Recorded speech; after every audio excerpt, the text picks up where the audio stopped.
बिस्मिल्लाहिर्रहमानिर्रहीम। अस्सलाम वालेकुम। आज मैं आपके लिए होममेड बिरयानी मसाले की रेसिपी लेके आई हूँ। इन मसाले से आप 2 किलो बिरयानी इजीली तैयार कर सकते हैं।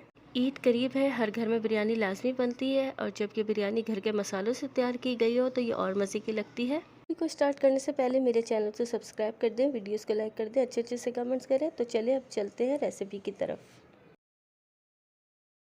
ये हैं वो तमाम मसाले जो हमारे घर के किचन में मौजूद होते हैं। इन्हीं मसालों से आज मैं आपको बिरयानी मसाला बनाना बताऊंगी। इन मसालों की क्वांटिटी भी मैं आपको बताऊंगी, आप चाहे तो साथ साथ लिख लें। और अगर आपको फिर भी समझ ना आए तो आप एक दफ़ा डिस्क्रिप्शन चेक कर लीजिएगा, वहाँ पे भी मैं आपको इनकी क्वांटिटी शो कर दूँगी। तो ये है तमाम मसाले और मैं अब आपको क्लोज़ करके दिखाती हूँ। ये है बिरयानी एसेंस, इसको भी मैं ऐड करूँगी। सबसे पहले मैंने धनिया पाउडर लिया है 2 टेबल स्पून और हल्दी ली है 1 टेबल स्पून, पिसी हुई लाल मिर्च 2 टेबल स्पून और यहाँ पे मैंने कच्ची पाउडर लिया है 2 टेबल स्पून और कश्मीरी लाल मिर्च 2 टेबल स्पून। यहाँ मैंने सफ़ेद ज़ीरा और इलायची पाउडर और थोड़ी सी लौंग लिए हैं, साबुत गरम मसाले लिए हैं और ये भी तेज़पात लिया है मैंने। कसूरी मेथी ली है 1 टेबल स्पून, नमक और काला नमक लिया है 1 टेबल स्पून और जायफल जवैत्री पाउडर हाफ टेबल स्पून और चिकन पाउडर 2 टेबल स्पून। तो ये हैं तमाम मसाले जो मुझे बिरयानी मसाला बनाने के लिए चाहिए।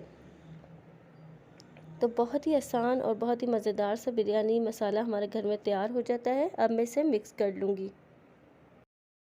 बड़े साइज़ का एक बाउल ले लें और उसके अंदर तमाम मसालों को ऐड करेंगे। कसूरी मेथी सबसे पहले मैंने ऐड कर दी, इससे बिरयानी का टेस्ट बहुत मज़े का आता है। कश्मीरी लाल मिर्च भी शामिल कर दूंगी और साथ में मैं इसमें शामिल करूंगी काला नमक और सफ़ेद नमक। नमक और मिर्ची आप अपने टेस्ट के मुताबिक भी डाल सकते हैं, क्योंकि कुछ लोग स्पाइसी पसंद करते हैं, तो आप मसाले अपने हिसाब से डालें। कचरी पाउडर शामिल कर दूंगी, इससे गोश्त अच्छे से गल जाता है और बिरयानी का टेस्ट भी अच्छा आता है। और यहाँ मैं पिसी हुई लाल मिर्च भी शामिल करूँगी।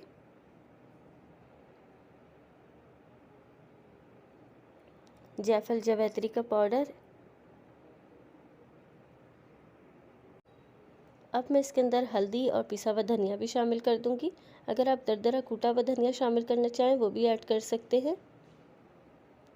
साथ में शामिल करूंगी चिकन पाउडर। चिकन पाउडर से बिरयानी के अंदर टेस्ट बहुत अच्छा आता है, तो आप भी इसको ज़रूर ट्राई करिएगा। साबुत गरम मसाले ऐड कर दूंगी, इसके अंदर ज़ीरा, लौंग और इलायची पाउडर है और ये कुछ सादे मतलब साबुत गरम मसाले हैं। बादियान के फूल हैं, बड़ी इलायची है, छोटी इलायची है और ये तेज़पात है। ये तमाम साबुत गरम मसाले शामिल करने के बाद अब मसाले को मैं मिक्स करूँगी। तो आप बाज़ार से जो बिरयानी मसाला लेकर आते हैं वो भी सेम इसी तरह का होता है, तो ज़्यादा क्वांटिटी में घर में बन जाता है। तो बहुत ही सिंपल और आसान सा बिरयानी मसाला आज मैंने आपको बनाना बताया है। पहले मैं इन तमाम मसालों को मिक्स कर लूँगी, उसके बाद मैं इसके अंदर बिरयानी एसेंस शामिल करूँगी। 2 ड्रॉप्स के करीब है ये। और जब आप बिरयानी बनाएं तब भी ये बिरयानी एसेंस जो है शामिल कर लिया करें एंड में दम के दौरान, उससे भी टेस्ट बिरयानी का बहुत अच्छा आ जाता है। तमाम मसाले मैंने ऐड कर लिए हैं और इन्हें मिक्स भी कर लिया। अब आप इसकी फ़ाइनल लुक देख सकते हैं। तो है ना बहुत ही आसान और मज़ेदार बिरयानी मसाला। करती हूँ आज की मसाले की रेसिपी आपको पसंद आएगी और आप इसे ट्राई भी ज़रूर करेंगे। मेरी वीडियोस को लाइक करें, अच्छे अच्छे से कमेंट्स करें, चैनल को सब्सक्राइब लाजमी करें। अपना बहुत सारा ख्याल रखिएगा। फिर मुलाकात होगी एक नई रेसिपी के साथ। अल्लाह हाफिज़।